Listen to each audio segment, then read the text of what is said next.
Welcome back, everybody.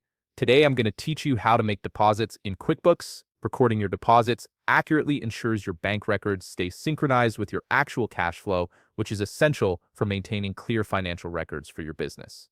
Let's start by clicking the plus new button on the left-hand menu.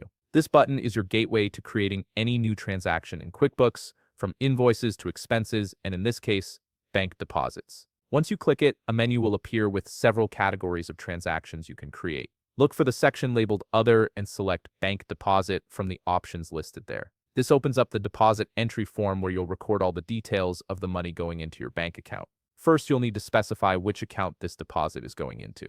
From the Account drop-down menu at the top, choose your coffee shop's bank account. This ensures the deposit is recorded in the correct location and will match your actual bank statement when it comes through.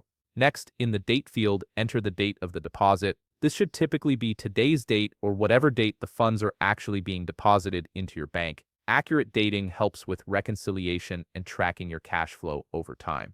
Now you'll see a section titled Select the payments included in this deposit. This is where QuickBooks shows you any payments you've already recorded but haven't yet deposited. Check the boxes next to the payments received from your coffee sales and catering orders that are ready to be deposited. This links those previously recorded transactions to this bank deposit. Below that, you'll find the Add Funds to this deposit section. This is useful for recording cash that hasn't been linked to a payment yet, such as cash tips or direct cash sales. To add these funds, fill in the Receive From field with the source, for example, local bakery, then select the appropriate account, such as Sales minus Retail, and enter the cash amount in the Amount field, like $150. Before finalizing, verify that the total deposit amount matches your cash register's total or deposit slip. For example, if your deposit slip shows $1,200, make sure that's what QuickBooks is showing as the total. This verification step prevents discrepancies during bank reconciliation. If you want to add context, you can include a memo, such as deposit for coffee sales on November 6th.